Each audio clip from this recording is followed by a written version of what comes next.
Hello guys and welcome to the comic verse. यहाँ हम आपके लिए लेकर आते हैं डिफरेंट कॉमिक बुक सीरीज की कंप्लीट स्टोरी। सबसे पहले हम आपके लिए लेकर आए हैं the invincible Iron Man director of SHIELD comic book series. ये सीरीज 4 इश्यूज में रिलीज हुई थी, इसलिए हम इसको आप तक 4 एपिसोड्स में पहुंचाने वाले हैं। ये सीरीज सिविल वॉर के इवेंट्स के बाद के इवेंट्स पे बेस्ड है, जहाँ सिविल वॉर खत्म होने के बाद आयरन मैन को यानी कि हमारे टोनी स्टार्क को मारिया हिल की जगह पर शील्ड का डायरेक्टर बना दिया जाता है। तो चलिए शुरू करते हैं। कहानी की शुरुआत होती है द पेंटागन से, जहां एक एजेंट जैक कुनिंग से, जो कि शील्ड के सेक्रेटरी ऑफ डिफेंस है, उनसे कहता है कि शायद टोनी स्टार्क की कमांड में बाकी सारे डायरेक्टर्स ज़्यादा खुश नहीं हैं। जैक कुनिंग इसका जवाब देते हुए कहते हैं कि मैं तो रिजल्ट्स में मानता हूँ, मेरे हिसाब से रिजल्ट्स खुद के लिए बोलते हैं। इस पर वो एजेंट, जिसका नाम ड्यूगन होता है, कहता है कि सर अक्सर वो ऐसा करते हैं, पर इस केस में बात कुछ और है। आपको तो याद ही होगा जो 2 दिन पहले सिडनी में हुआ था। तभी सीन शिफ्ट होता है और हमें दिखाया जाता है 2 दिन पहले का सिडनी में हुआ वो इवेंट, जहां कुछ आतंकवादियों ने, जो कि इंडोनेशिया टेररिस्ट सेल जिमा इस्लामिया के मेंबर थे, उन्होंने डॉन जियोवानी के ओपेरा इवेंट में घुसकर वहां मौजूद 200 लोकल म्यूजिक एकेडमी के स्टूडेंट्स को कैद कर लिया था और साथ ही अपने साथियों को छुड़वाने के लिए गवर्नमेंट से मांग की। नेक्स्ट सीन में हमें दिखाया जाता है ड्यूगन और बाकी शील्ड के एजेंट्स, जो कि लाइव चल रहे उस सिडनी के इवेंट को देख रहे थे। ड्यूगन कहता है कि क्या ये कोई वीडियो टेप है? बाकी एजेंट्स उसे बताते हैं कि सर नहीं, ये नैनो कैम्स हैं जिन्हें टोनी स्टार्क ने इन्वेंट किया है। इनका साइज एक टिपिकल ह्यूमन सेल के बराबर है और ये 2D से लेके एक होलोग्राफिक इमेज तक बना सकते हैं। ड्यूगन पूछता है कि इन्हें कब ऑनलाइन किया गया। बाकी एजेंट्स उनसे बताते हैं कि सर ये आज ही ऑनलाइन आए हैं, क्या आपने मेमो नहीं पढ़ा? तभी ड्यूगन सोचता है अगर इतना सब हो रहा है तो स्टार्क कहाँ है। तभी सीन शिफ्ट होता है और हमें दिखाया जाता है टोनी स्टार्क और उसके साथ का अल्फा स्क्वाड, जो कि सिडनी पहुंच चुके हैं। वहां टोनी स्टार्क उन सबको बता रहा होता है कि इन टेररिस्ट्स के पास एरोसोल बम जैसे खतरनाक हथियार हैं और कुछ ऐसे डिवाइसेस भी जिन्हें यूज करके वो ना केवल वहां मौजूद लोगों को मारेंगे बल्कि हजारों सिविलियंस की भी जान ले लेंगे।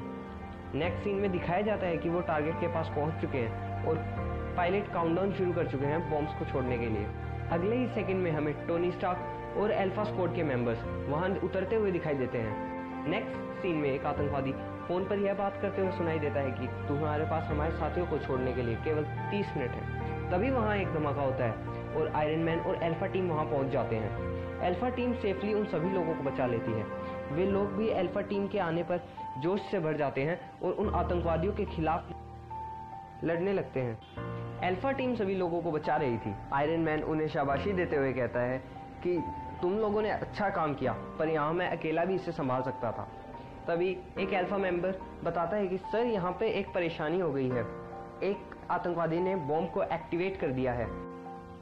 ये सुनते ही आयरन मैन वहां से बहुत तेज रफ्तार से निकलता हुआ उस बॉम्ब को ले जाता है और उन सभी लोगों की जान को बचा लेता है। यहाँ से निकलकर वो पहुंचता है द ग्रेट बैरियर रीफ में present deep sea exploration vessel, जो कि स्टार्क फाउंडेशन का ही था, और वहाँ मौजूद उन एजेंट से पूछता है कि डीकम्प्रेशन चेंबर किस तरफ है ताकि वो उस बॉम्ब को डिफ्यूज कर सके। जहाँ जाकर टोनी उस बॉम्ब को डिफ्यूज कर देता है। तभी सीन शिफ्ट होता है और हमें दिखाया जाता है प्रेजेंट डे का वो सीन जहाँ जैक कुनिंग और एजेंट ड्यूगन बात कर रहे थे। जैक कुनिंग कहता है कि बेसिक मिलिट्री प्रिंसिपल्स के अकॉर्डिंग किसी भी मिशन की सक्सेस के पीछे सबका बराबर हिस्सा होता है, ना कि किसी एक पर्टिकुलर पर्सन का। इस बात का जवाब देते हुए जैक कुनिंग कहते हैं कि मैं तुम्हारी बात का पॉइंट नहीं समझ पाया, क्योंकि मुझे तो ये सिर्फ लगातार जीतों में से एक लगी। मेरे मुताबिक वो अल्फा स्क्वाड को एक ऑब्जर्वर की तरह यूज करना चाहता है ताकि अपने आर्मर्स और वेपन्स की एफिशिएंसी को बढ़ा पाए। इस पर एजेंट ड्यूगन कहता है कि शायद आप सही हो, पर टोनी स्टार्क की प्रेजेंस में शील्ड के स्पेशल ऑप्स यूनिट्स अपनी इम्पोर्टेंस खोते जा रहे हैं। यह सुनकर जैक कुनिंग कहते हैं कि शायद वो हमसे आगे है, इसलिए वो इंडिपेंडेंट है, वो बाकी लोगों की तरह नहीं सोचता।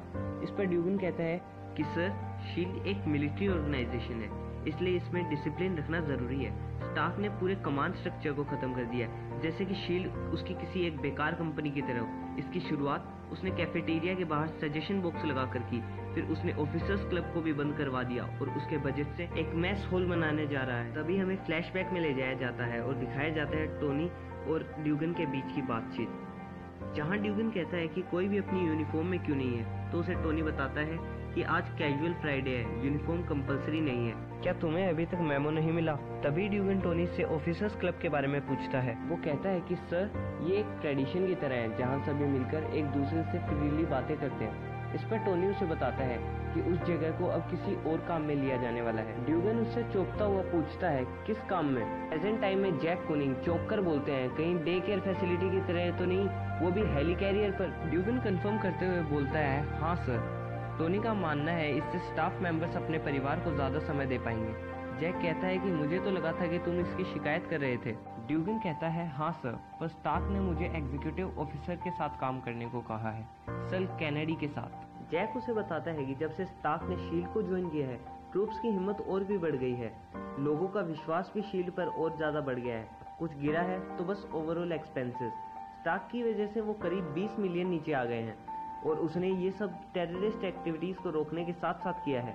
जैक उससे पूछता है कि इस महीने शील्ड ने कितने मिशंस को कंडक्ट किया, तो वो उसे बताता है कि सर, सिडनी वाले को मिला के 16। जैक उससे पूछता है, और इसमें से कितने सक्सेसफुल हुए? ड्यूगन उसे बताता है, सर, सारे। इतना पूछने के बाद जैक उससे कहता है, फिर तुम्हें प्रॉब्लम किस चीज से है?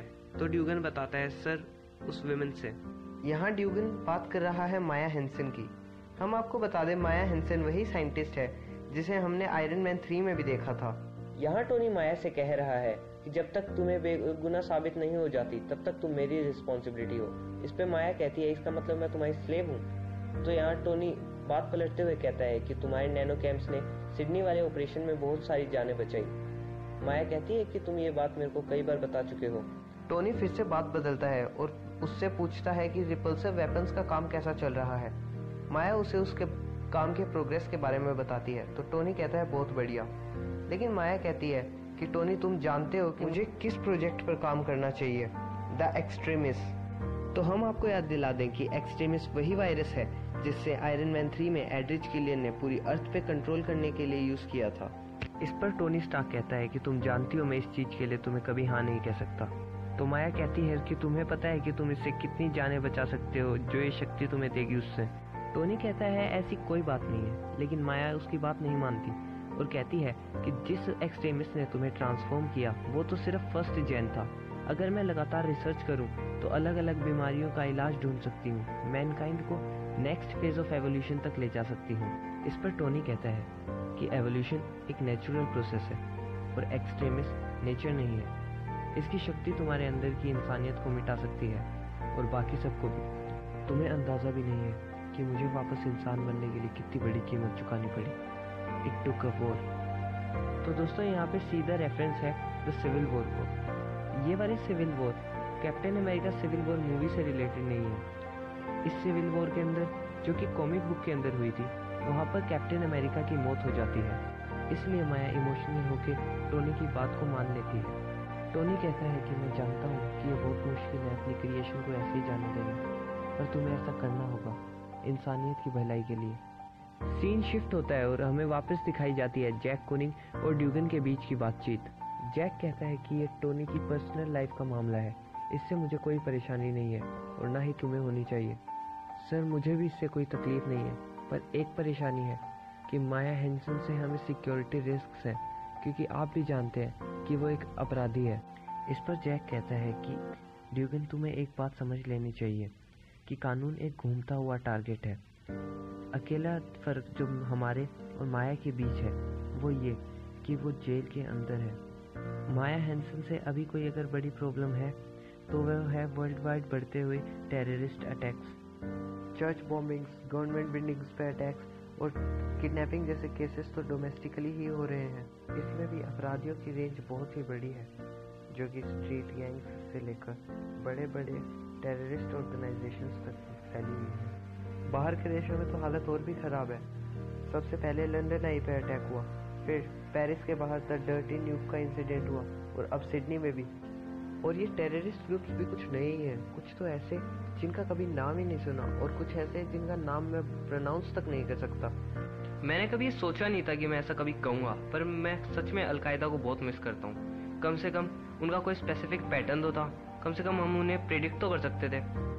इसके बाद हमें फिर से फ्लैशबैक दिखाया जाता है जहाँ टोनी स्टार्क, मारिया हिल, ड्यूगन और सल कैनेडी एक मीटिंग में बैठे हुए हैं। टोनी स्टार्क उन जगहों के नाम बोलता है जहां पर हाल ही में आतंकवादी हमले हुए थे। इस पर मारिया हिल कहती है, जिमा इस्लामिया जैसे छोटे आतंकवादी ग्रुप ने मिलिट्री ग्रेड हथियारों पर अपने पंजे कैसे डाले। तो टोनी स्टार्क कहता है कि इससे भी जरूरी बात यह है कि उन्होंने अपने आप को अंधेरे में तीर चलाने वालों से हाईली ट्रेन प्रोफेशनल्स में कैसे बदल लिया।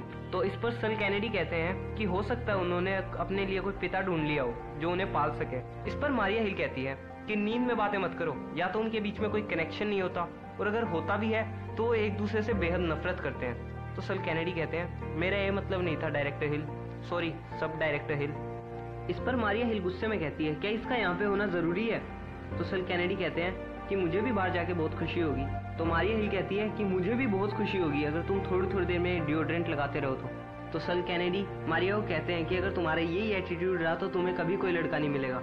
उन दोनों की लड़ाई से ध्यान हटाते हुए टोनी ड्यूगन से पूछता है कि ड्यूगन तुम्हें क्या लगता है। ड्यूगन कहता है, सर मुझे ऐसा लगता है कि सल कैनेडी सही है, हो सकता है उन आतंकवादियों को कोई सपोर्ट कर रहा हो। सीन शिफ्ट होता है और हमें फिर से प्रेजेंट टाइम में चल रही जैक कूनिंग और ड्यूगन के बीच की बातचीत दिखाई जाती है। ड्यूगन कहता है, सर मैं कोइंसिडेंसेस में नहीं मानता, अचानक से इन ग्रुप्स के पास एक्सपर्ट ट्रेनिंग, मिलिट्री हार्डवेयर और इतना पैसा आ गया। और यहाँ एक और चीज ध्यान देने लायक है कि ये सब तब शुरू हुआ जब चाइना में 3 महीने पहले करीम महवाज नजीब गायब हुआ था। तभी हमें दिखाया जाता है एक मेंटल हॉस्पिटल जो कि है नी मंगोल प्रोविंसेस चाइना में। तभी हमें अंदर का व्यू दिखाया जाता है और एक आदमी ये कहता हुआ सुनाई देता है कि यहाँ की फैसिलिटी भले ही वेस्टर्न कंट्रीज जैसी ना हो, पर यहाँ पेशेंट्स को अच्छे तरीके से रखा जाता है और कई छोटी छोटी एक्टिविटीज भी सिखा दी जाती हैं ताकि जब वो यहाँ से बाहर निकले तो वो उनके लिए यूजफुल साबित हो। तो चलिए कुछ केक और चाय के साथ हम अपना टूर यहीं पे खत्म करते हैं मिस्टर नजीब। तो नजीब कहता है, नहीं डॉक्टर, मुझे नहीं लगता ये टूर अभी खत्म हुआ है, चलिए बाकी की फैसिलिटी देख लें। तो डॉक्टर चैन कहते हैं, सॉरी सर, पर और कुछ नहीं बचा है। तो नजीब कहता है कि मुझे तो लगता है कि बेसमेंट में एक क्यू यूनिट भी होना चाहिए। तो डॉक्टर चैन कहते हैं कि सर ऐसी तो कोई चीज़ है ही नहीं। नजीब कहता है, प्लीज़ डॉक्टर, मुझे ऐसा लगता है कि जो लेटर मैंने आपको दिया है उससे मेरे को ये यूनिट देखने की पूरी अथॉरिटी मिल गई है। नजीब की बात मान के डॉक्टर चैंग उन्हें बेसमेंट में ले आता है और बताता है कि यहाँ पे जितने भी पेशेंट हैं बहुत ही डेंजरस और पूरी तरीके से पागल हैं। नजीब कहता है, हाँ क्यों नहीं, पर कैसा रहेगा अगर हम रूम नंबर 32 की तरफ जाएं। तो डॉक्टर चैंग उन्हें रूम नंबर 32 की तरफ ले जाता है और बताता है कि इस आदमी का कोई नाम नहीं है, गवर्नमेंट ने इसे हमें इसी कंडीशन में भेजा था, इसकी बॉडी किसी भी चीज़ का कोई रिस्पॉन्स नहीं देती। ये यहाँ लाया गया था एक ट्रेन के अंदर, इस स्टील केज के अंदर बहुत सारे गार्ड्स के साथ, बिल्कुल एक जानवर की तरह। मिलिट्री ने हमें ऑर्डर दिए थे कि इसे हमारी फैसिलिटी की सेफेस्ट सेल में रखा जाए। ना ये कभी कुछ खाता है, ना कभी पीता है और ना ही सोता है। हमें तो ये भी अंदाजा नहीं है कि जिंदा कैसे है। ये आदमी हमारे लिए एक बहुत बड़ी मिस्ट्री है। तभी हमें जैक कूनिंग की आवाज़ सुनाई देती है और वो ड्यूगन से पूछ रहे हैं कि नजीब चाइना में क्या कर रहा था। ड्यूगन बताता है कि सर हमें इस चीज़ का कोई अंदाज़ा नहीं है। ऑफिशियली तो वो यूएन के किसी काम से वहाँ गया था और वैसे भी वो वेयर हाउसेस गवर्नमेंट के ही हैं। जैक कहता है, तो फिर वो अनऑफिशियली क्या कर रहा था। तो ड्यूगन कहता है, सर कुछ भी पक्का नहीं कहा जा सकता, हमें सिर्फ इतना पता है कि नजीब और उसके साथ गए सभी लोग तभी से गायब हैं। इस पर जैक कूनिंग कहता है कि तो तुम्हें ऐसा लगता है कि नजीब के गायब होने और इन टेररिस्ट एक्टिविटीज़ के अचानक बढ़ जाने का कुछ ना कुछ रिलेशन है। हाँ सर, काफ़ी लोगों का ये मानना है कि नजीब इन सभी ग्रुप्स को स्टेबल रखता था। जैक कहता है कि मैं तुम्हारे ओपिनियन की रिस्पेक्ट करता हूँ और मुझे अच्छा लगा कि तुम मेरे पास आए, पर अभी मैं लेट हो रहा हूँ एक स्टेट डिपार्टमेंटल डिनर के लिए। तो ड्यूगन पूछता है, सर मेरे लेटर का क्या हुआ। और साथ ही में हमें दिखाया जाता है ड्यूगन का लिखा हुआ रेजिग्नेशन लेटर। जैक कहता है कि मैं तुम्हारे रेजिग्नेशन को एक्सेप्ट नहीं कर सकता। शील्ड को तुम्हारी ज़रूरत है, स्टार्क को तुम्हारी ज़रूरत है और मुझे भी टीम में किसी ऐसे की ज़रूरत है जिस पे मैं ट्रस्ट कर सकूं।